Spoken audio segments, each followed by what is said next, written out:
পৃথিবীর বিভিন্ন দেশ আমাদের পর্যায়ের অর্থনীতি যারা ছিল তারা আজকের যে পর্যায়ে গেছে তাদের ওই পর্যায়ে যাওয়ার পিছনে তাদের প্রবাসীদের ভূমিকা অনস্বীকার্য। আমরা 1971 সালের 16ই ডিসেম্বর পুরাপুরি বিজয় লাভ করেছি।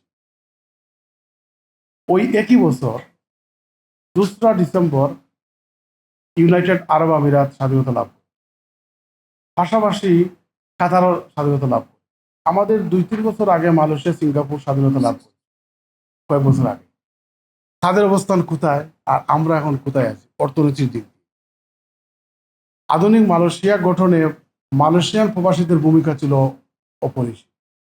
বাংলাদেশ স্বাধীনতা থেকে শুরু করে এ পর্যন্ত প্রবাসীরা বাংলাদেশের অর্থনীতির অনেকটা লাইফলাইন বলা যায়। ব্যাংকগুলো অর্থনীতি কলাপস করে ফেলতো 5ই অগাস্টের পর, যদি প্রবাসীরা দু হাতে রেমিটেন্স না পায়। এখন প্রবাসীরা তো এদেশের নাগরিক, 1/10 দেশের বাইরে বসবাস করে। তো শুধুমাত্র রেমিটেন্স আনবেন, রেমিটেন্স তারা আরো দিতে ইচ্ছুক, চান, কিন্তু দেশের মৌলিক অধিকারটা বাস্তবায়ন করা দরকার।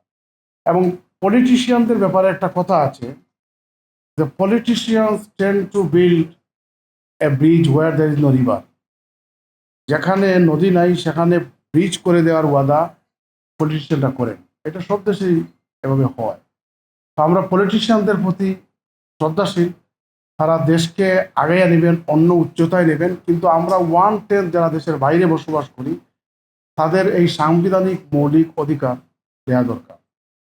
এখন পলিটিশিয়ানরা কেন করলেন না তারাই বুঝতে পারবেন। আপনার প্রশ্নের উত্তরে যাই।